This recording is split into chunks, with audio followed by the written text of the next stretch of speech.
17. 라비크는 병원으로 가는 중이었다. 리비에라에서 돌아온 지도 벌써 일주일째였다. 갑자기 그는 멈추어 섰다. 어린애들 장난 같은 일이 벌어졌던 것이다. 새로 짓는 빌딩은 견본으로 지어놓은 것처럼 햇빛을 받아 반짝였다.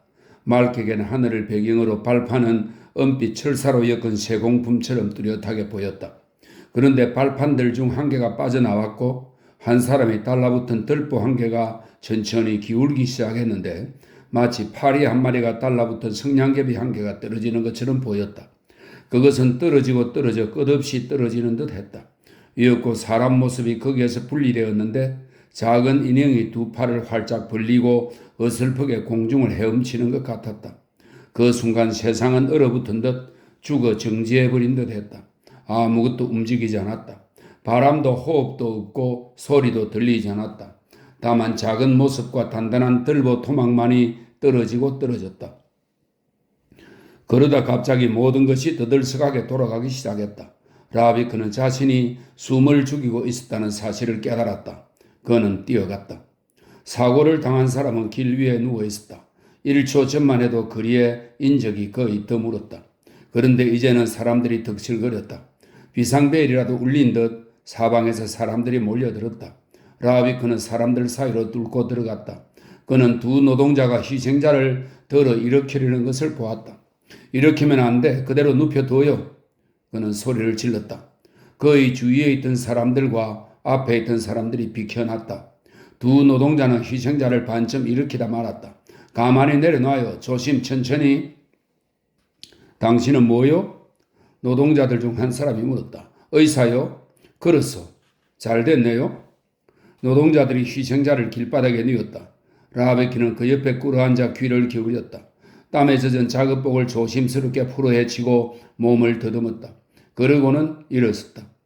어떻게 됐어요? 아까 말을 걸었던 노동자가 물었다. 기절했지요? 그렇죠? 라비크가 머리를 가로저었다. 뭐라고요? 하고 노동자가 다시 물었다. 죽었어. 하고 라비크가 대답했다. 죽었다고요? 그렇소.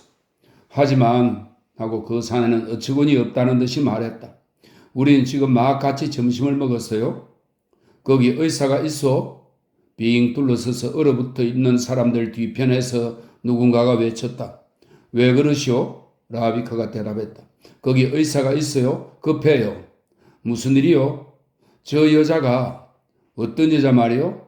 들보에 맞아 피를 흘리고 있어요? 라비크는 사람들 사이를 헤치고 나갔다. 커다랗고 푸른 앞치마를 두른 덩치 작은 여자가 석회 갱 옆 모래더미에 쓰러져 있었다. 얼굴은 주름이 잡혔고 새파랗게 질려 있었으며 두 눈은 그 안에 석탄이라도 든 것처럼 움직이지 않았다. 목덜미 아래쪽에서 서늘이 작은 분수처럼 솟구쳤다. 콸콸 쏟아지며 비스듬히 흘러내렸는데 그것이 이상할 정도로 너저분한 인상을 주었다. 머리 밑으로 커다란 웅덩이를 이루며 재빨리 모래 속으로 스며들었다. 라비크는 손가락으로 동맥을 눌렀다. 그리고 언제나 가지고 다니는 조그만 구급용 주머니에서 붕대를 끄집어냈다. 이걸 좀 잡아주시오. 그는 자기 옆에 있는 사람에게 말했다. 손 4개가 동시에 주머니를 잡으려고 했다. 주머니는 모래 위에 떨어져 벌어졌다. 그는 가위와 가로대를 꺼내고 붕대를 찢었다. 여자는 아무 말도 없었다. 눈도 깜빡이지 않았다. 뻣뻣하게 굳어 전신의 근육이 팽팽했다. 괜찮아요, 부인. 하고 라비크가 말했다. 괜찮다고요? 들보는 여자의 어깨와 목덜미를 쳤고 어깨는 으스러졌다. 쇄골은 부러졌고 관절도 깨졌다. 앞으로 뻣뻣하게 굳어있을 게 뻔했다. 왼쪽 팔이군? 그렇게 말하며 라비크는 천천히 목덜미를 더듬었다. 피부는 찢어졌지만 다른 부분은 멀쩡했다. 발은 뒤틀려 있었다. 그는 다리와 정강이를 만져보았다. 회색 양말은 군데군데 끼웠지만 신을만 했고 검은 밴드로 무릎 아래를 메고 있었다. 늘 볼 수 있는 꼼꼼한 맵시였다. 검은 단화를 신고 있었는데 그것에도 기운 흔적이 있었다. 구두끈은 이중으로 매듭을 지었고 구두코는 수순이 되어 있었다. 누가 구급차를 오라고 전화했습니까? 하고 그가 물었다. 아무 대답도 없었다. 아마 경관이 걸었을걸요? 하고 잠시 후 누군가가 대답했다. 라비크가 얼굴을 들었다. 경관? 어디 있죠? 저기요, 다른 경관과 함께. 라비 그는 몸을 일으켰다. 그럼 잘 됐군. 그는 자리를 뜨려고 했다. 그 순간 경관이 사람들을 해치고 앞으로 나왔다. 손에 수첩을 든 젊은 경관이었다. 흥분한 상태로 짧고 뭉툭한 연필을 입으로 빨았다. 잠깐만요 하고 그는 무언가를 쓰기 시작했다. 잘 처리해 놨으니 됐어요 하고 라비크가 말했다. 잠깐만 기다려 주시오. 너무 바빠요. 긴급한 일로 가야만 해요. 잠깐만요. 선생은 의사십니까? 동맥을 잡아매서 그것뿐이요. 이제 구급차를 기다리기만 하면 돼요. 잠깐 기다려요 선생. 당신 이름을 적어둬야겠어요. 당신은 정인이라 중요합니다. 저 여자가 죽을 수도 있으니까. 안 죽을 거요. 그건 아무도 모르지요. 그리고 배상 문제도 있어요. 구급차는 불렀소? 그건 제 동료가 합니다. 자, 방해 마시지요. 더 오래 걸리기만 합니다. 목숨이 오락가락 하는데 당신은 가려고만 하는 거요? 노동자들 중 하나가 심하게 책망하며 말했다. 내가 없었더라면 여자는 죽었을 거요. 그러게 말이요. 하고 노동자는 앞뒤도 재지 않고 말했다. 어쨌거나 당신은 있어야 해요. 찰칵 사진 찍는 소리가 났다. 모자를 쓴 사내가 정면으로 나서며 미소 지었다. 붕대 감는 장면을 한 번 더 해주지 않겠습니까? 하고 그가 라비크에게 물었다. 실소, 신문에 내려고요. 하고 사내가 말했다. 선생 사진과 주소를 함께 내겠어요? 선생이 저 여자의 생명을 구했다는 타이틀로 말이요. 좋은 광고가 될 텐데요. 미안하지만 자 이렇게 그래야 빛을 더 잘 받지요. 썩 꺼져 하고 라비크가 말했다. 이 여자한테 구급차가 급히 필요하단 말이요. 붕대로는 그리 오래 견디지 못해요. 구급차나 빨리 오도록 해주시오. 차근차근 풀어나가야죠 선생님 하고 경관이 다짐하듯 말했다. 우선 조서를 꾸며야 합니다. 죽은 사람이 당신한테 이름을 말해 주었나요? 하고 어떤 미성년자가 물었다. 입 다물어 하고 경관이 젊은 애의 발 앞에다 침을 퇴하고 뱉었다. 이쪽에서 다시 사진을 찍어 주시겠어요? 하고 누군가가 사진사를 보고 말했다. 왜 그러는 거요? 저 여자가 통행금지 구역에 들어갔다는 걸 보여주게 말입니다. 이 길은 차단되어 있었어요. 저기를 보세요. 그는 비스듬히 서 있는 주의, 위험이라고 쓰인 팻말을 가리켰다. 저기에 보이도록 찍어주세요. 우리한테 필요해요. 여기서 손해배상은 문제되지 않아요. 난 신문사 사진기자요. 하고 모자를 쓴 사내가 거절했다. 난 흥미로운 것만 찍는다 말입니다. 이런 게 흥미거리지. 뭐가 흥미거리란 말이요? 배경에 팻말이 있잖아요. 팻말 같은 건 관심 없어요. 액션이 있어야 흥미로운 거죠. 그럼 당신이 조서에 기록해 주시오. 그 사내가 경관의 어깨를 두드렸다. 당신은 누구요? 하고 경관이 화가 나 물었다. 건축회사 대표요. 알았습니다. 하고 경관이 말했다. 당신도 여기 좀 있어 주시오. 이름이 뭐죠? 이름 좀 말할 수 있을 테죠? 하고 그가 여자에게 물었다. 여자가 입술을 움직거렸다. 눈꺼풀이 파르르 떨리기 시작했다.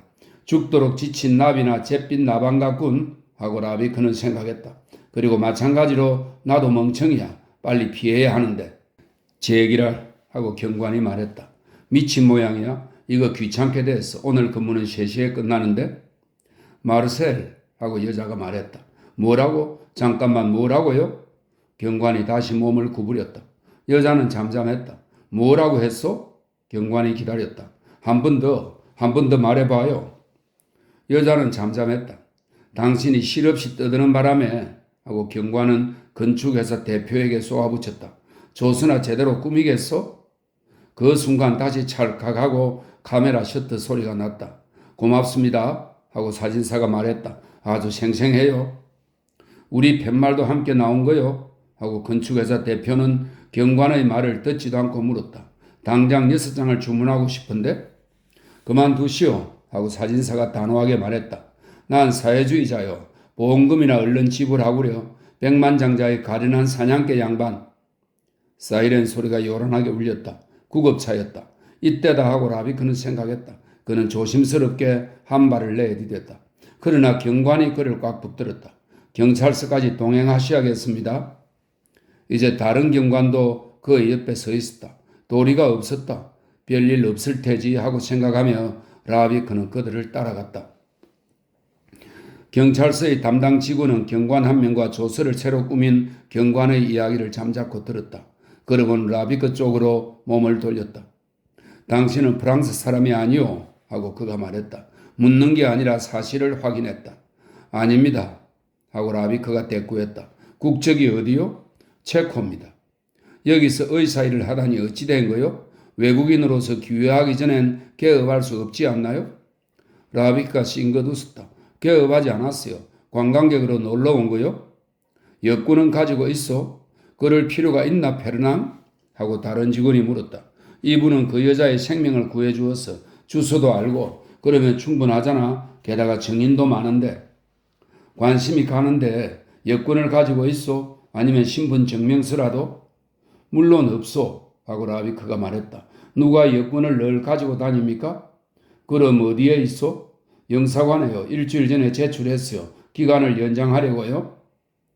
라비크는 여권이 호텔에 있다고 하면 경관을 호텔로 보내 금방 탈로 난다는 것을 알았다. 게다가 조심하느라 호텔 주소도 거짓으로 댔던 것이다. 영사관이라고 둘러대는 게 나았다. 어떤 영사관이요? 하고 페르낭이 물었다. 체코 영사관이요. 아니면 어디겠소? 전화를 걸어서 물어보면 되지. 하고 페르낭은 라비크를 쳐다보았다. 물론이요. 페르낭은 잠시 기다렸다가 좋아요 하고 내뱉었다. 어디 한번 알아봅시다. 그는 일어나서 옆방으로 들어갔다. 다른 직원은 아주 난처해했다. 미안합니다 선생님 하고 그가 라비크에게 말했다. 정말 그럴 필요 없는데요. 곧 해명되겠죠. 도와주셔서 정말 감사합니다. 해명될 거라고 하고 라비크는 생각했다. 그는 담배 한 개비를 꺼내면서 태연히 주위를 둘러보았다. 문 옆에 그 경관이 서 있었다. 우연이었다. 아무도 그를 심각하게 의심하는 사람은 없었다. 그 경관을 밀치고 나갈 수도 있었다. 하지만 건축회사의 그 친구하고 노동자 두 사람이 더 있었다. 그는 단념했다. 빠져나가긴 너무 어려웠다. 그리고 문 밖에도 늘 경관이 두세 명 서 있었다. 페르낭이 돌아왔다. 영사관에 당신 이름으로 된 여권은 없어. 그럴 수도 있겠지요? 하고 라비크가 말했다. 그럴 수도 있다니요? 직원이 전화를 받고 그 자리에서 모든 걸 알 수는 없을 거요. 이런 일을 다루는 직원은 여러 명이니까요. 그 직원은 잘 알고 있었어. 라비크는 대꾸하지 않았다. 당신은 체코인이 아니오. 하고 페르낭이 말했다. 이봐 페르낭 하고 다른 직원이 무언가를 말하려 했다. 당신 말은 체코인 억양이 아니오. 아닐지도 모르지요. 당신은 독일인이요. 하고 페르낭은 자신만만하게 단언했다. 그런데 당신에겐 여권이 없어. 아니요. 하고 라비크가 대꾸했다. 난 모로코 사람이고 이 세상의 프랑스 여권을 모조리 갖고 있어. 이봐요. 하고 페르낭이 어르렁거리며 말했다. 감히 그런 말을? 당신은 프랑스의 식민지 제국을 모욕하고 있는 거요. 피려먹을 하고 노동자들 중 하나가 말했다. 건축회사 대표는 격려라도 할 듯한 얼굴이었다. 페르낭 이제 그만해. 당신은 거짓말하고 있어. 당신은 체코인이 아니라고. 여권이 있는 거요 없는 거요? 대답하시오. 사람 탈을 쓴 쥐새끼로군 하고 라비크는 생각했다. 절대로 물에 빠져 죽지 않을 사람 탈을 쓴 쥐새끼야. 내가 여권을 가졌거나 말거나 이 멍청이한테 무슨 상관이란 말인가? 하지만 이 쥐새끼가 무슨 냄새를 맡고 쥐구멍에서 기어 나왔군. 대답하시오. 페르낭은 소리를 버럭 질렀다. 종이 조각 한 장, 그걸 가지고 있느냐 없느냐. 내가 그 쪼가리를 가지고 있다면 놈은 용서를 빌며 굽실거릴 테지. 내가 일가족을 살해했거나 은행을 털었거나 상관없이 놈은 나한테 절을 할 테지. 하지만 여권이 없다면 그리스도라도 오늘날 감옥에서 죽어야 되는 거야. 그렇지 않더라도 그는 33세가 되기 한참 전에 살해당했겠지만 당신은 사태가 밝혀질 때까지 여기 있어야겠어? 하고 페르낭이 말했다. 내가 조사를 하겠어. 좋소. 하고 라비크가 대꾸했다. 페르낭은 꽈당하고 발을 구르며 나갔다. 다른 직원은 서류를 뒤적이며 말했다. 죄송합니다. 저 친구는 이런 일이면 괜히 열을 올리거든요. 괜찮아요. 우린 끝났나요? 하고 노동자들 중 하나가 물었다. 그렇습니다. 됐군요. 하고 노동자는 라비크 쪽으로 몸을 돌렸다. 세계혁명이 일어나면 여권 같은 건 필요 없을 거요. 양해해 주십시오. 하고 직원이 말했다. 베르낭의 부친이 세계대전 중에 전사했어요. 그래서 그 친구는 독일인을 미워해요. 그 때문에 이 난리를 치는 겁니다. 그는 라비크를 잠시 당황한 눈길로 쳐다보았다. 일이 어떻게 돌아가는지 이제 짐작이 가는 모양이었다. 정말 미안합니다. 저 혼자였더라면. 괜찮아요. 라비크는 주위를 둘러보았다. 페르낭이 돌아오기 전에 전화를 좀 할 수 있을까요? 물론입니다. 저기 책상에 빨리 거시죠. 라비크는 모로소프에게 전화를 했다. 무슨 일이 벌어졌는지 독일어로 말했다. 그리고 베브한테 알려달라고 부탁했다. 조왕한테도? 하고 모로소프가 물었다. 라비크는 망설였다. 아니, 됐어. 지금 억류되어 있지만 2, 3일 내로 잘 풀릴 거라고 말해주게. 그동안 좀 돌봐주고. 알았어. 하고 모로소프는 다소 기죽은 목소리로 대꾸했다. 알았네, 보제크. 페르낭이 들어오자 라비크는 수화기를 내려놓았다. 방금 무슨 말로 한 거요? 하고 그가 씩 웃으며 물었다.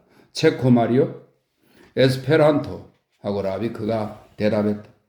베브는 다음날 오전에 왔다.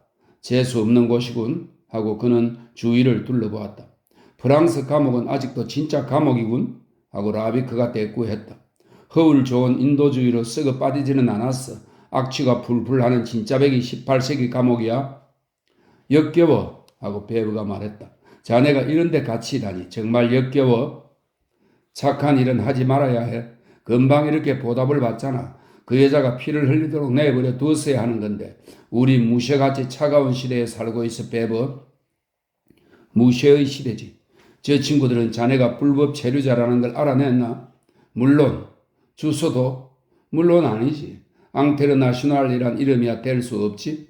호텔 여주인이 신분 확인이 안 된 손님을 받았다고 처벌받을 테니 말이야.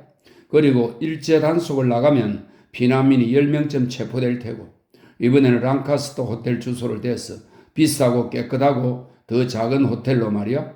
예전에 거기서 지낸 적이 있었거든. 그러면 자네의 새 이름은 보체크인가? 블라디미르 보체크. 라비크가 씩 웃었다. 나의 네 번째 이름이지? 젠장. 하고 베브가 말했다. 무슨 수가 없을까 라비크? 별 수 없어. 무엇보다도 내가 벌써 몇 번째라는 걸 저 친구들이 몰라야 해. 안 그러면 6개월을 감방에서 살아야 해. 젠장. 그래. 세상은 날마다 인간적이 되지만 살기는 더 위험해졌다고. 니체가 말했지. 피난민들에게 꼭 해당되는 말이야. 본의 아니게 말이야. 그 사실을 밝혀내지 못한다면? 두 주야. 내 생각에.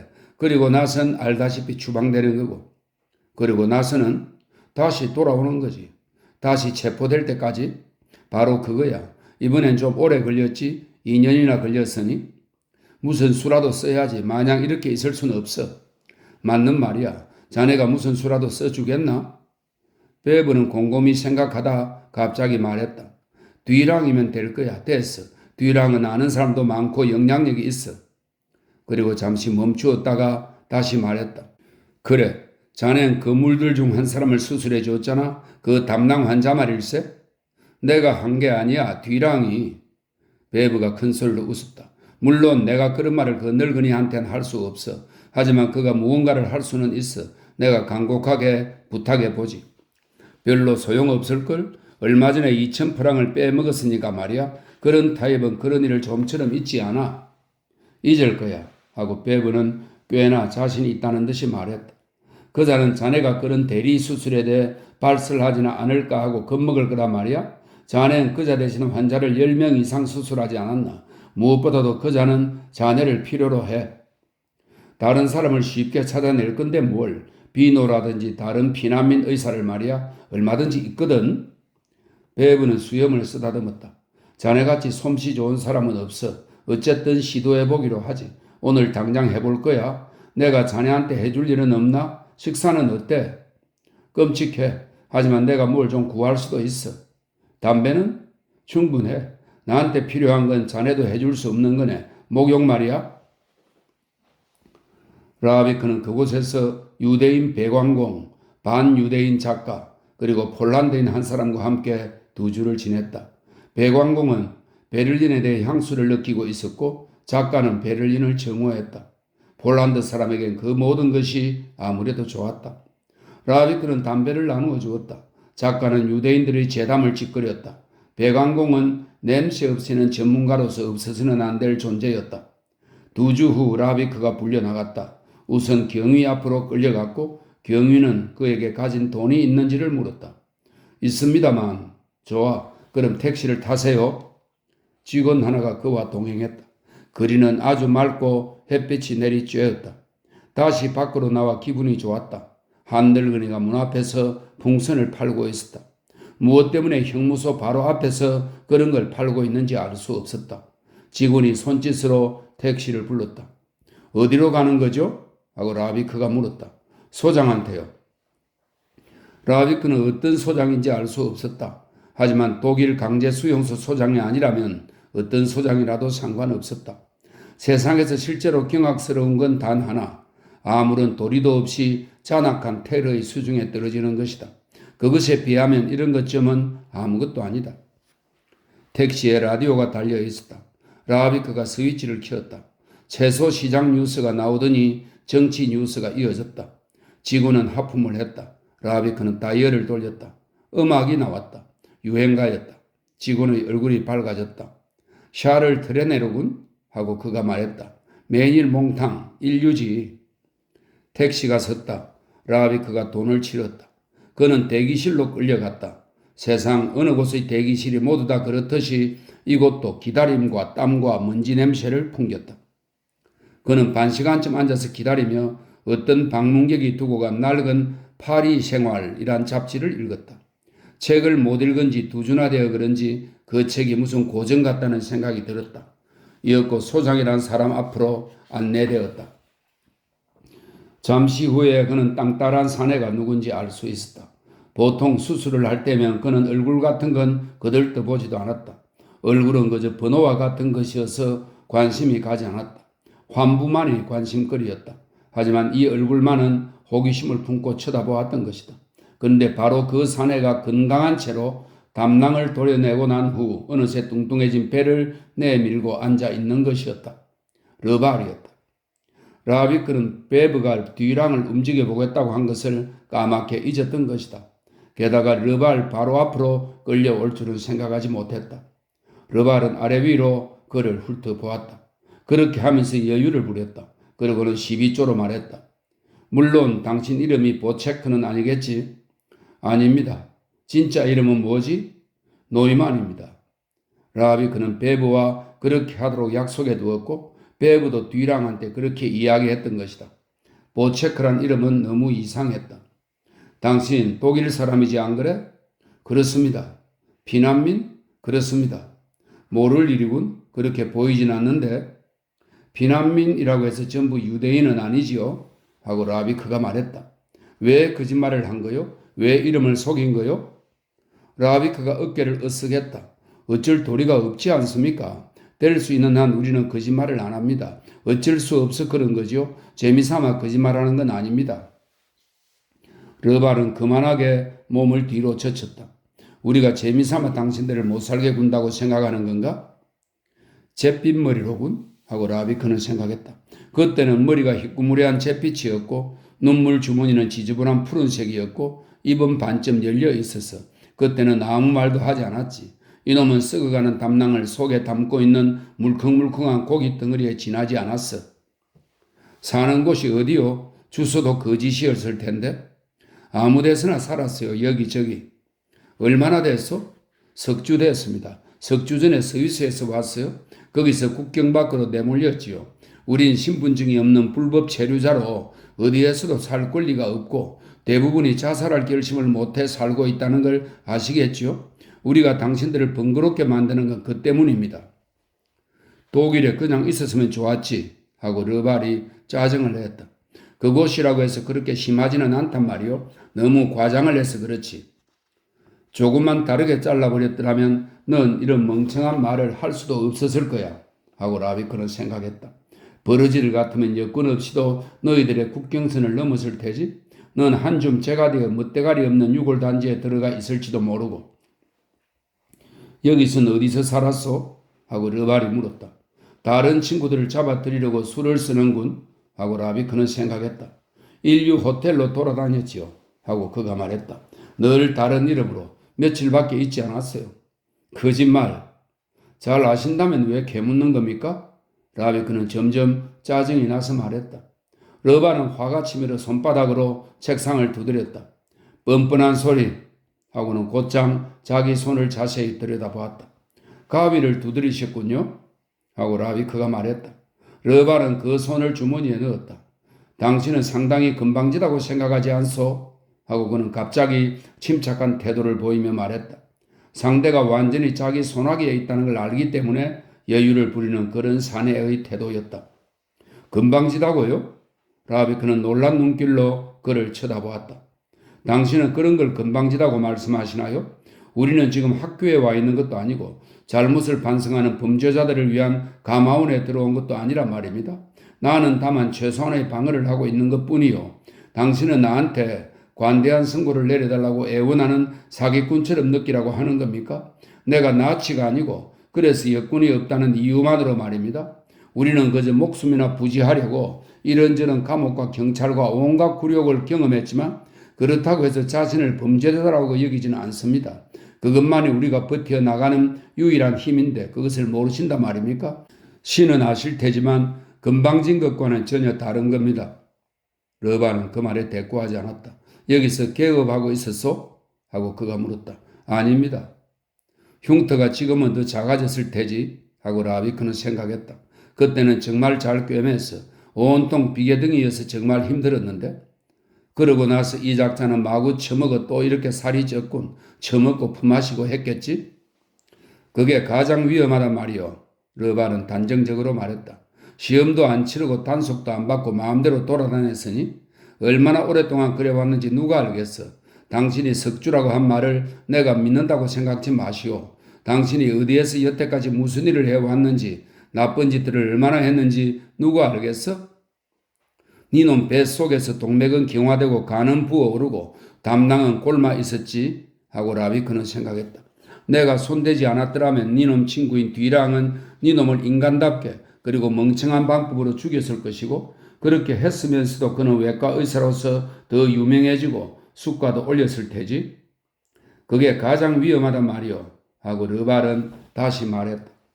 당신은 시술을 하면 안 된다 말이야. 당신은 닥치는 대로 아무 일이나 맡을 건 뻔한 일이지. 거기에 대해 우리 군의자 중 한 분과 이야기도 해보았는데 나하고 완전히 같은 의견이어서 당신의 의학에 대해 조금이라도 소양이 있다면 그분 이름 정도는 알 거야. 설마 아닐 거야 하고 생각했다. 그럴 리 없어. 설마 뒤랑이라는 이름을 꺼내지는 않을 테지. 세상에 그런 농담은 있을 수 없어. 뒤랑 교수 말이요 하고 르발은 거드름을 뿌리며 말했다. 그분이 말하길 치료사나 의대 졸업생, 마사지사, 조수 따위들이 여기 프랑스에 오면 모두 독일에서 잘 나가던 의사였던 채 한다는 거야? 누가 그들을 단속할 수 있겠소? 산파와 함께 불법으로 수술하고 낙태하며 한패를 이루고 엉터리 치료에다 그 밖에 무슨 일을 저지르고 있는지 알 수 없지. 아무리 음악에 다루어도 안 된단 말이야? 뒤랑이군 하고 라비크는 생각했다. 이건 2000프랑에 대한 복수야.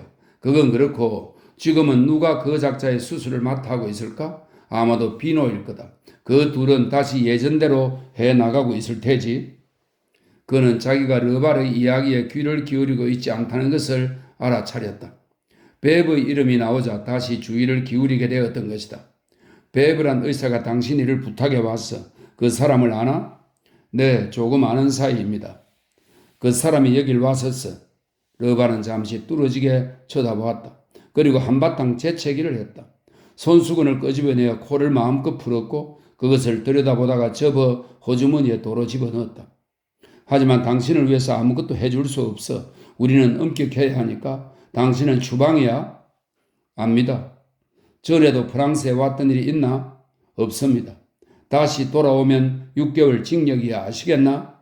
압니다. 가능한 빨리 추방되도록 해주겠소. 내가 할 수 있는 건 그것뿐이요. 돈은 있나? 있습니다. 그럼 됐어. 국경까지 따라갈 경관고와 당신 여비는 당신이 지불해야 해. 하고 그는 고개를 끄덕였다. 가도 좋소. 돌아갈 시간이 정해져 있나요? 하고 라비크는 동반한 경관에게 물었다. 정해지지는 않았어요. 사정에 따라서지. 그런데 왜 그러시죠? 아페리티프를 한 잔 마시고 싶어서요. 직원이 그를 쳐다봤다. 달아나지 않을 거요. 하고 라비크가 말했다. 그리고 20프랑 지폐 한 장을 꺼내 만지작거렸다. 좋아요. 2, 3분 정도야 아무것도 아니니까. 그들은 다음 술집에서 택시를 멈추도록 했다. 바깥에는 탁자가 몇 개 이미 마련되어 있었다. 시원하긴 했으나 볕은 쨍쨍했다. 뭘 드시겠어요? 하고 라비크가 물었다. 아메르피콩으로. 이 시각에 다른 건 할 수가 없지. 내겐 코냑 큰 걸로 한 잔 주시오. 물은 타지 말고. 라비크는 편하게 앉아 숨을 깊이 쉬었다. 공기, 이 얼마나 고마운 것인가? 보도에 늘어선 나무의 가지들에는 갈색으로 빛나는 새싹들이 돋아 있었다. 가꾸운 빵과 새 포도주 냄새가 났다. 웨이트가 잔 2개를 가져왔다. 전화는 어디 있죠? 하고 라비크가 물었다. 안에 있어요. 오른쪽 화장실 옆입니다. 그렇지만 하고 경관이 말했다. 라비크는 20프랑 지폐를 경관 손에 구겨 넣었다. 내가 누구한테 전화하려는지 짐작하시겠죠? 도망은 안 갑니다. 함께 가도 상관없어요. 자, 갑시다. 경관은 오래 머뭇거리지 않았다. 알았어요. 하면서 자리에서 일어났다. 사람 사는 게 다 그렇지 뭐. 조항, 라비크 맙소사 어디 있어요? 석방됐어요? 어디 있는지 말해줘요. 술집이야. 그만두세요. 정말 어디 있는지 말해봐요. 술집이라도? 어디? 이젠 유치장에 있는 게 아닌가요? 그동안 내내 어디 있었어요? 모로소프는 그 친구는 무슨 일이 있었는지 당신한테 그대로 말했을 텐데 그 사람은 당신이 어디로 끌려갔는지조차도 말해주지 않았어요. 알았으면 곧장 뛰어갔을 텐데. 그래서 말하지 않은 거야, 조항. 그렇게 하는 편이 더 좋았어. 그런데 왜 술집에서 전화하는 거예요? 왜 이리로 못 와요? 갈 수 없어. 몇 분밖에 시간이 없어. 경관한테 부탁해서 이곳에서 잠시 쉬고 있는 거야, 조항.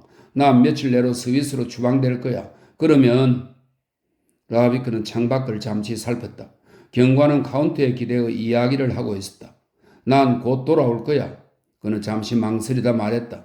조항, 갈게요. 금방 갈게요. 어디에요?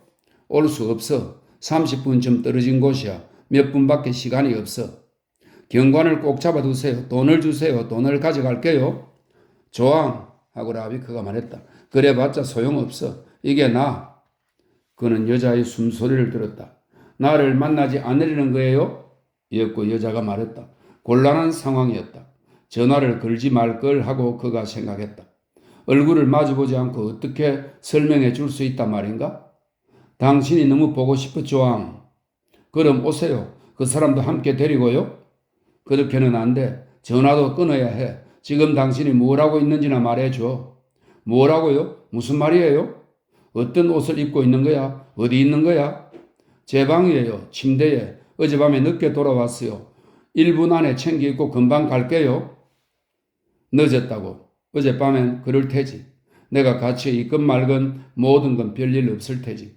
그런 건 까마득하게 잊었겠지. 침대에서 반쯤 잠이 깬 상태로 베개 위에는 머리털이 물결치고 의자엔 양말과 네이와 야외복이 어지럽게 내동댕이 쳐져 있다. 모든 것이 요동을 쳤다. 자신의 입김으로 흐릿해진 무더운 전화박스 유리창.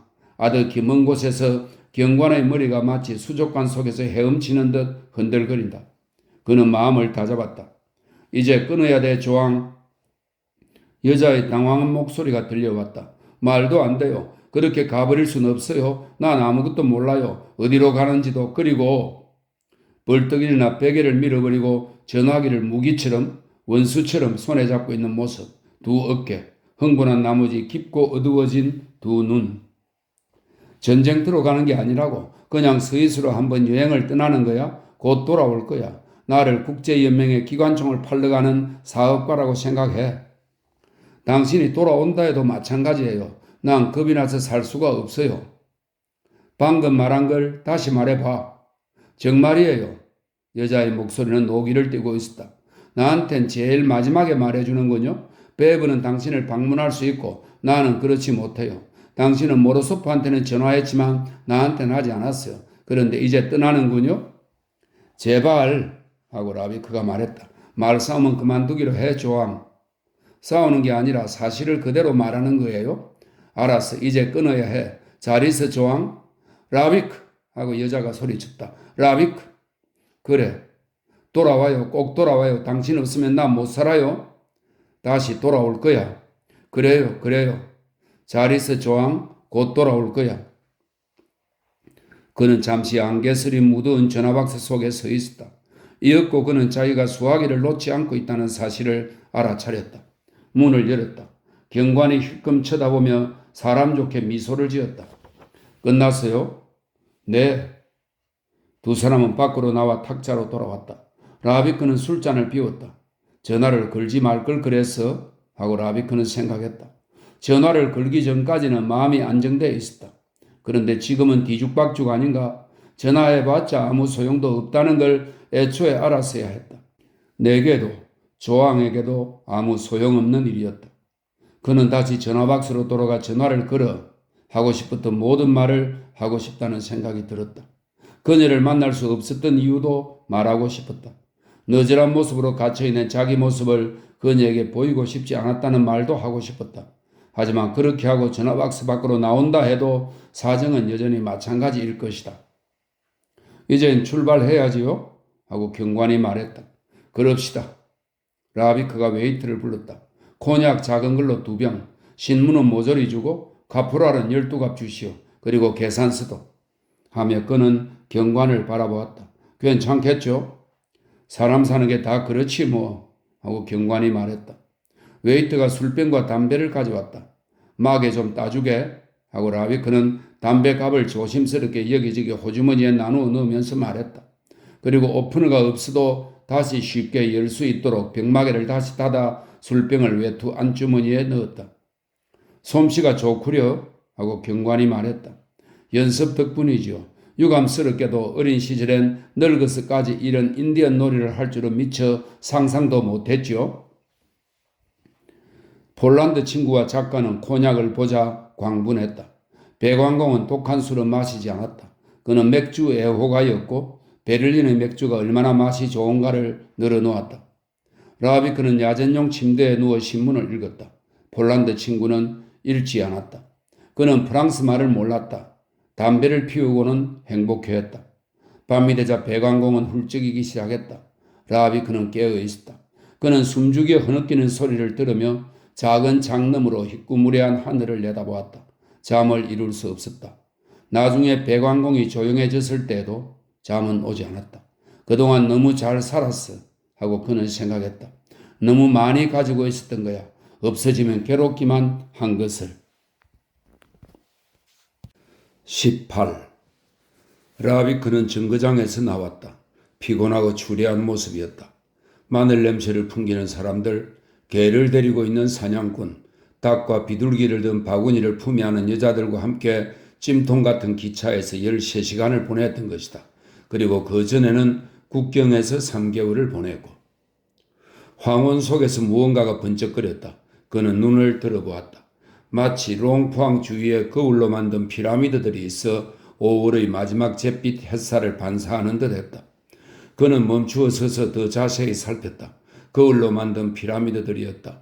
튤립 하원 뒤로 도처에 유령처럼 줄을 지어 있었다. 저건 도대체 뭐하는 것들이죠? 하고 그가 옆에서 파헤쳐진 화단을 정리하고 있는 정원사에게 물었다. 거울이죠? 정원사는 올려다보지도 않고 대답했다. 그건 알아요. 요전에 왔을 때는 없었는데 여기 오신 지 오래됐나요? 3개월 만입니다. 그렇군요. 3개월 만이라. 이건 지난 2주 동안 만들어진 거예요. 영국 왕을 위해서. 그분이 여기 오면 자기 얼굴을 비춰볼 수 있도록 말이요. 소름 끼치는 일이군요. 물론이요. 정원사는 놀라운 기색도 없이 말했다. 라비크는 계속 걸어갔다. 3개월, 3년, 사흘. 시간이란 무엇인가? 무이면서 또한 일체가 아닌가? 마로니에는 지금 꽃이 만발했으나 그때는 나무잎 하나도 달려있지 않았다. 독일은 다시 협정을 어기고 체코슬로바키아를 몽땅 점령했다. 제네바에서는 망명객 요세프 블루멘탈이 국제연맹 건물 앞에서 히스테릭한 웃음 발작을 일으키고는 권총으로 자살했다. 벨포르에서 퀸트라는 가명을 사용하면서 간신히 이겨낼 수 있었던 폐렴의 남은 부분이 지금도 그의 가슴속 어딘가에 남아있다. 그리고 여자 가슴처럼 부드러운 오늘 저녁에 그는 다시 여기로 돌아온 것이다. 하지만 이 모든 것들은 별로 놀랄 일도 아니다. 사람들은 많은 것들을 의지할 것 없는 인간의 유일한 무기인 숙명적인 태어남으로 받아들였다. 하늘은 어디에서나 마찬가지였다. 언제나 똑같은 하늘이었다. 하늘은 살인과 정오, 희생과 사랑 위에 펼쳐져 있었다. 나무들은 무심하게 해마다 새로운 꽃을 피웠다. 자두처럼 푸른 황혼은 여건이나 배반, 절망과 희망엔 아랑곳하지 않고 시시각각으로 변하며 다가왔다가는 가버렸다. 다시 파리에 올 수 있게 된 것은 잘된 일이었다. 이 은회색빛 거리를 따라 아무 생각도 없이 천천히 걸어가는 것은 즐거운 일이다. 아직도 주어진 시간은 충분하고 아늑하게 녹아든 이때 아득한 슬픔과 아직 살아있다는 영원 반복의 부드러운 행복감이 서로 섞이는 경계선상에서 이런 시간을 가질 수 있다는 것은 얼마나 유쾌한 일인가. 처음 도착했을 때의 이러한 시간, 다시 칼이나 화살로 공격을 받기 전까지의 시간, 이러한 기이한 동물적 느낌, 멀리까지 미치고 멀리서부터 오는 이 숨소리, 마음의 거리를 따라 사실이라는 엄울한 불꽃과 십자가에 못 박힌 과거지사와 앞으로 닥쳐올 가시철망을 아무 느낌도 없이 솔솔 불며 스쳐 지나가는 이러한 바람, 정지상태, 흔들림 속의 침묵, 일순간의 휴식, 활짝 열렸으면서 동시에 굳게 닫힌 존재, 세상의 무상함 속에서 부드럽게 똑딱이며 나아가는 영혼. 모로소프는 앙테르나슈날의 종려나무 방에 앉아 있었다. 포도주 병을 앞에 놓고 있었다. 이복의 보리스 하고 라비크가 말을 건넸다. 내가 마침 제때 돌아온 것 같네. 그건 부브레 아닌가?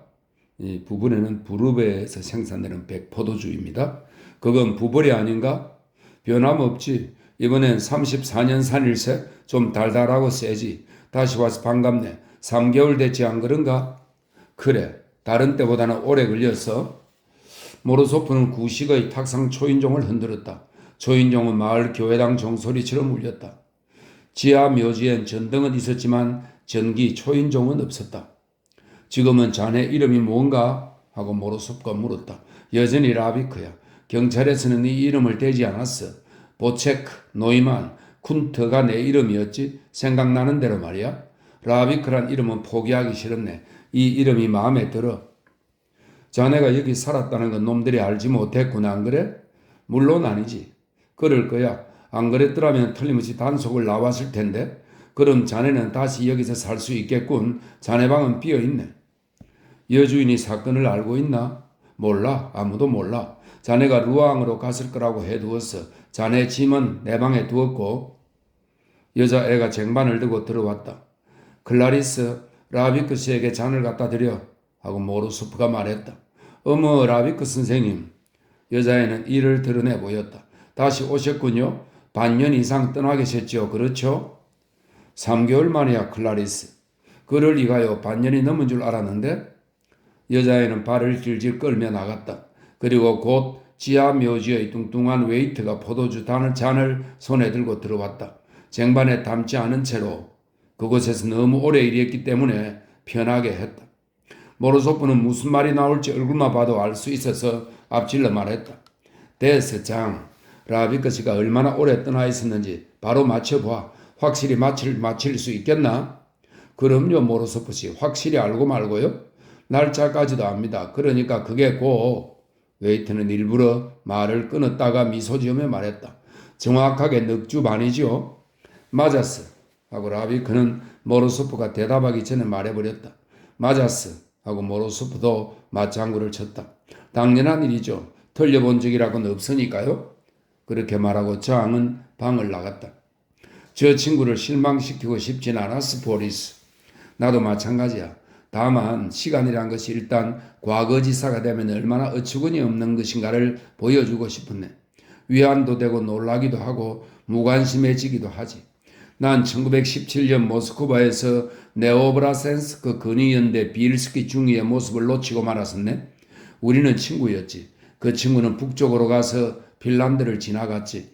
난 만주를 격려하여 일본으로 갔고, 그리고 8년 후 우리는 여기서 다시 만났는데, 그때 나는 그 친구를 1919년 5월에 하얼빈에서 마지막으로 만났던 것처럼 생각했고, 그 친구는 나를 1921년 헬싱키에서 만났던 걸로 생각했어. 2년하고 수천 킬로미터나 차이가 났던 거지. 모로소프는 포도주 병을 들어 잔에 부었다. 어쨌든 저 친구들이 자네를 기억해 주니까 집에 돌아온 것 같은 기분이 들지 않나, 안 그래? 라비크는 잔을 들이켰다. 포도주는 순하면서 차가웠다. 그동안 난 독일 국경에 아주 가까이 가 있었어?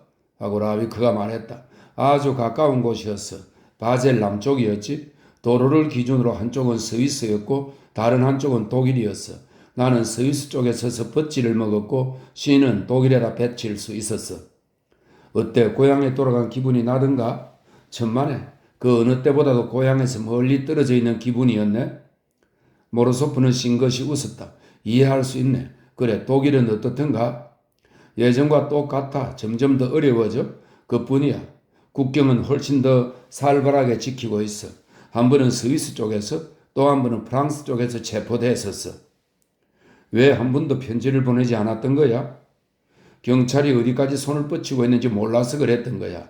놈들은 종종 악착같이 일을 벌이잖아. 누구도 위태롭게 만들지 않는 게 상책이야. 어쨌든 우리 알리바이는 그렇게 완전하지 않거든. 전쟁터의 오래된 격언을 생각해 보게.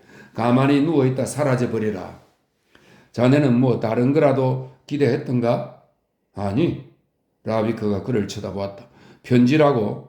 이었고 그가 입을 열었다. 편지라니? 편지 같은 건 아무짝에도 쓸모없어. 그렇긴 해. 라비크는 주머니에서 담배 갑을 꺼냈다. 떠나가 있으면 모든 게 변한다는 게 참 이상해. 착각하지 말게 이 사람아. 착각이 아니야. 떠나 있는다는 건 좋은 거야.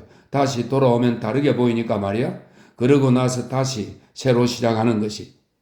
그럴지도 모르지. 안 그럴 수도 있고. 자네 속을 통 모르겠군. 좋아. 마음대로 생각해. 체스나 한판 둘까? 그 교수는 죽었어. 유일한 마수였는데 말이야. 레비는 브라질로 가버렸고 웨이트 자리를 구했다는군. 요즘엔 세상이 정신없이 빨리 돌아가. 어디에도 정들면 안 되겠어? 정들면 안 돼. 모로소프는 라비크를 유심히 쳐다보았다. 그런 뜻으로 말한 건 아니야. 나도 그래. 하지만 이런 곰팡내 나는 종려나무 묘지를 좀 떠나면 안 될까? 여기를 3개월이나 떠나 있었는데도 여전히 똑같은 냄새가 나. 주방 냄새, 먼지와 걱정 냄새. 참, 자네는 몇 시에 퇴근이지? 오늘은 자유야. 오늘 저녁은 비번이거든? 잘 됐군. 라비크는 슬쩍 미소를 지었다.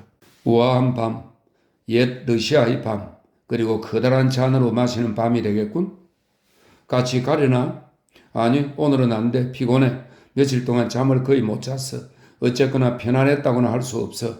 1시간 정도면 어디 가서 앉아있지. 그렇게 해보지 못한 지 벌써 오래됐으니까. 부부래라고? 하고 모로소프가 물었다.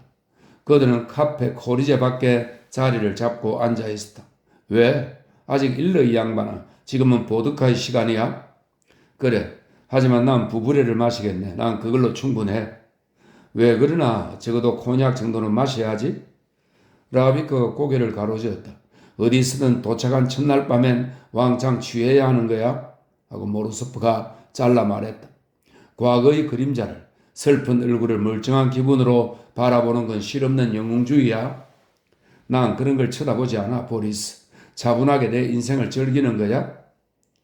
라비크는 모로소프가 자기의 말을 믿지 않는다는 걸 알았다. 그러나 애써 믿게 하려고 하지 않았다. 그는 길 쪽 첫 번째 줄의 탁자에 조용히 앉아 술을 마시며 몰려다니는 저녁 산보객들을 바라보았다. 파리를 떠나 있는 동안에는 그의 마음속에서 모든 것은 분명하고 확실했다. 그런데 지금은 구름이 끼고 창백하고 울긋불긋해지고 기분 좋게 미끄러져 지나갔다. 너무 급히 산을 내려온 사람들의 경우처럼 아래쪽 골짜기에 소음이 틀어막은 소음을 통해서 들려오듯 아득하게 들려왔던 것이다. 호텔에 오기 전에 다른 데 들렸었나? 하고 모로소프가 물었다. 아무데도. 베브가 여러 번 자네 안부를 물어서 전화할 거야. 자네 꼴이 별로 마음에 안 들어. 무슨 일이 있었는지 말 좀 해보게. 별일 아니네. 제네바 국경은 경비가 너무 삼엄했어. 처음엔 그래도 그쪽에서 시도해봤지. 그러고 나서 바젤에서 넘어왔지만 마찬가지로 어려웠어. 결국 넘기는 넘었지만 감기가 들었지. 밤에 들판에서 비와 눈을 맞았던 거야. 별 도리가 없었던 거지. 그래서 폐렴에 걸렸어. 벨푸르에서 어떤 의사가 나를 병원에 데려다 주었는데 몰래 넣었다가 몰래 꺼내 주었어. 그리고 그 후 열흘 동안 자기 집에 숨겨 주었지. 돈을 보내줘야겠어? 그래, 이젠 괜찮은 거야? 그럭저럭. 그래서 독주를 안 마시는군. 라비크가 미소를 지었다. 뭐 하려고 그런 이야기를 자꾸 하나? 난 좀 피곤해. 우선 적응을 해야겠어. 이상한 일이야. 오는 도중엔 오만 가지 생각이 다 들었는데 막상 오고 나니 아무 생각도 나지 않아. 모로소프는 그러지 말라고 눈짓을 했다. 라비크, 그가 아버지의 말투로 말했다. 자네는 자네 아버지인 보리스, 인간 마음의 전문가인 나하고 이야기를 나누고 있는 걸세. 빙빙 돌리지 말고 곧장 물어보게. 그래야 속이 시원할 거 아닌가? 좋아. 조항은 어디 있지? 모르겠어. 그 여자에 대해서는 2, 3주 전부터 들은 게 없네. 보지도 못했어. 그럼 그전에는? 그전에는 한동안 자네 안부를 묻더군. 그러고는 그만이었어. 그럼 이제 셰라자드에도 나오지 않아? 안 나와. 5주쯤 전에 그만두었어. 그만둔 후 2번이나 3번인가 왔었지. 그러고 나서는 그만이야. 이젠 파리에 없다 말인가? 아마 없을 걸세. 내가 보기엔 그래. 그렇지 않다면 셰라자드에서 가끔 보지 않았겠나? 뭘 하는지 모르겠나? 아마도 영화와 관계된 일일 거야. 옷 보관소 여직원한테 그런 말을 했던 것 같아. 하지만 자네도 알 테지. 그런 건 그저 핑계에 불과한 거야. 핑계라고? 그럼 핑계지. 하고 모르소프는 못마땅하게 말했다. 그럼 뭐겠어, 라비크? 자네는 그렇지 않을 거라고 믿었나? 그래. 모로소프는 입을 닫았다. 기대하는 것하고 아는 건 별개야. 하고 라비크가 말했다. 멍청한 낭만주의자나 할 소리야. 제대로 된 걸 마시게. 그런 레몬 따위는 말고 고급 칼바도스라도 마셔보지 그래? 칼바도스는 곤란해. 코냑으로 하지. 자네 마음이 후련해진다면 말이야. 하긴 칼바도스도 상관없어. 이제 됐네. 하고 모로소프가 말했다. 창들, 절비한 지붕들의 푸른 실루엣, 퇴색한 붉은색 소파, 침대, 이것들과 더불어 견디어야 했다. 그는 소파에 앉아 담배를 피웠다. 모로소프가 그의 짐을 가져다 주었고 그를 만나려면 어디로 오면 될 것인지 일러주었다. 그는 낡은 옷을 벗어치웠다. 목욕을 했다. 뜨거운 물로 한참 동안 비누를 듬뿍 써서 3개월 동안의 때를 씻고 피부에서 밀어냈다. 깨끗한 내일을 입고 바른 옷으로 갈아입었다. 면도도 했다. 무엇보다 터키탕에 가고 싶었지만 너무 늦어서 그만두었다. 모든 것을 끝내고 나니 한결 기분이 좋았다. 그런 기분을 좀 더 누리고 싶었다. 그런데 창가에 앉아 있자니 갑자기 공허함이 온몸 구석구석에서 기어 나왔다. 그는 잔에다 칼바도스를 따랐다. 그의 짐들 속에서 술이 조금 남은 칼바도스 병이 나왔던 것이다. 조항과 함께 마셨던 그날 밤이 떠올랐다. 그러나 아무 느낌도 없었다. 너무 오래전 일이었다. 오래 묵은 고급 칼바도스였다는 것만 생각났다. 달이 천천히 지붕들 위로 올라왔다. 건너편 지저분한 마당이 그림자와 은빛 궁전으로 변했다. 약간의 상상력이면 모든 것은 오물에서 은으로 변화될 수 있다. 창으로 꽃향기가 흘러들어왔다. 밤의 페랭이 꽃이 풍기는 진한 냄새였다. 라비크는 창밖으로 몸을 내밀고 아래를 내려다보았다.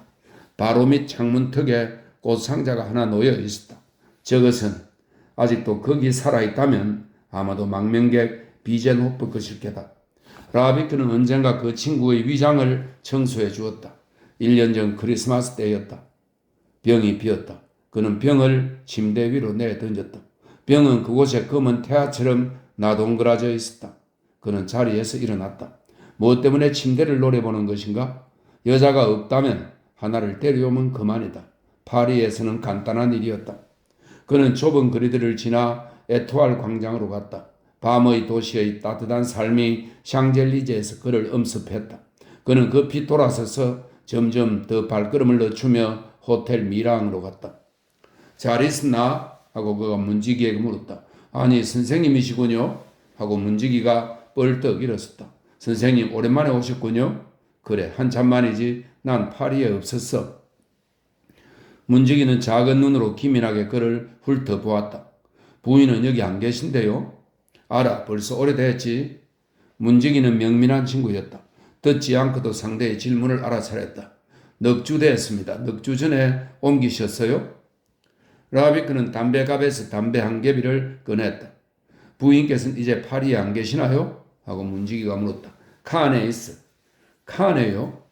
문지기가 커다란 손으로 얼굴을 쓰다듬었다. 저도 18년 전에는 니스의 호텔 룸에서 문지기 노릇을 했지요. 믿기세요? 믿지. 믿고 말고. 그땐 잘 나갔죠. TV 엄청났어요. 종전 후 호시절이었어요. 요즘엔 라비크는 시원시원한 손님이었다. 노골적인 암시를 듣지 않고도 호텔 직원의 기분을 알아차렸다. 그는 주머니에서 5프랑 지폐를 한 장 꺼내 책상 위에 놓았다. 고맙습니다, 선생님. 재미 많이 보십시오. 전보다 더 젊어 보이십니다, 선생님. 나도 기분이 그래. 잘 자게. 라비크는 거리로 나왔다. 무엇 때문에 그 호텔로 갔던가? 이젠 세라자드로 가서 실컷 퍼마시기만 하면 된다. 그는 별이 총총한 하늘을 쳐다보았다. 이렇게 된 건 다행이다. 불필요하게 오고 갈 언쟁은 면한 셈이다. 자기도 알고 있었고 조항도 알고 있었다. 결국에는 그렇게 될 수밖에 없었다. 여자는 유일하게 옳은 일을 했다. 설명은 구차하다. 설명은 한 수 낮은 짓이다. 감정 속에 설명이 개입할 수는 없다. 오직 행동이 있을 뿐이다. 다행히도 조항은 그런 것에 대해 아무것도 모른다. 그녀는 곧장 행동을 했다. 끝난 것이다. 땡 하고 종을 친 것이다. 밀고 당기고 할 필요는 없다. 나도 그냥 해치운 것이다. 그런데 나는 왜 여기서 얼쩡대고 있는가? 공기 탓인지도 모르겠다. 파리의 5월과 저녁이 빚어낸 이 부드러운 직조물 탓일 게다. 그리고 물론 밤 때문일 게다. 밤이 되면 인간은 언제나 낮과는 달라진다. 그는 호텔로 돌아왔다. 전화 좀 쓸 수 있나? 물론입니다. 하지만 전화 박스는 없습니다. 여기 전화기만 있는데요. 그거면 충분하네. 라비크는 시계를 들여다보았다. 베버가 병원에 있을지도 몰랐다. 마침 마지막 야간 진찰 시간이었다. 베버 선생 계신가요? 그가 간호사에게 물었다. 간호사의 목소리는 낯설었다. 새로운 간호사였다. 베버 선생님은 지금 통화하실 수 없는데요. 거기 계시나요? 네, 계세요. 하지만 지금 전화 받으실 수는 없는데요. 이봐요 하고 라비크가 말했다. 가서 라비크한테서 온 전화라고 말해주세요. 지금 당장 중요한 일이니까 전화기를 들고 기다리겠어요? 알겠습니다 하고 간호사는 망설이며 말했다. 말씀은 드리겠지만 아마 안 나오실 겁니다. 봐야 알겠죠. 어쨌든 물어봐요. 라비크라고 하세요. 베버가 잠시 후 전화를 받았다. 라비크 어딘가? 파리. 오늘 도착했어. 수술 중인가? 20분쯤 걸릴 거야. 급성 맹장염이야. 끝나고 만날까? 내가 바로 갈게. 좋아. 언제? 곧. 좋아. 기다리겠네. 자, 여기 괜찮은 술이 있어 하고 베버가 말했다. 신문도 있고 의학 잡지도 있어. 편히 쉬게. 한 잔 줘. 수술복하고 장갑도. 베버가 라비크를 쳐다보았다. 간단한 맹장이야. 자네 위신이 떨어져. 간호사를 데리고 금방 해치울게. 자넨 피곤할 게 틀림없어. 베버, 제발 나한테 그 수술을 맡겨주게. 안 피곤해. 컨디션 좋다고. 베버가 큰 소리로 웃었다. 다시 일하려고 꽤나 서두르시는군. 좋아. 마음대로 하게. 이해가 가네. 라비크는 손을 씻고 수술복을 걸치고 장갑을 끼웠다. 수술실. 그는 에테르 냄새를 깊이 들어마셨다. 외제니가 수술대 머리맡에 서서 마취를 하고 있었다. 그리고 아주 예쁘고 젊은 두 번째 간호사가 수술 기구를 늘어놓고 있었다. 오랜만이요 외제니 하고 라비크가 말했다. 외제니는 하마터면 점적기를 떨어뜨릴 뻔했다. 안녕하세요 라비크 선생님 하고 그녀가 대답했다. 베브는 싱긋이 웃었다. 그녀가 라비크에게 그런 식으로 말을 건넨 것은 처음이었다. 라비크는 한자 위로 몸을 구부렸다. 고성능 수술등이 하얀 빛으로 강렬하게 내리비쳤다. 그 빛은 주변의 세계를 차단했고 생각을 떨쳐버리게 했다. 객관적이고 냉혹했으며 무자비하면서도 마음에 들었다. 라비크는 아리따운 간호사가 넘겨주는 메스를 받아들었다. 엷은 장갑을 통해 강철의 차가움이 전해졌다. 감촉이 좋았다. 흔들거리는 불확실성을 벗어나 다시 명석한 정확성의 세계로 돌아가게 되어 기분이 좋았다. 메스로 찔렀다. 가늘고 붉은 핏자국이 메스를 따라왔다. 모든 것이 갑자기 단순해졌다. 돌아온 이후 처음으로 자기 자신을 느꼈다. 소리도 없이 이글거리는 불빛. 이제 집으로 온 거야 하고 그는 생각했다. 마침내.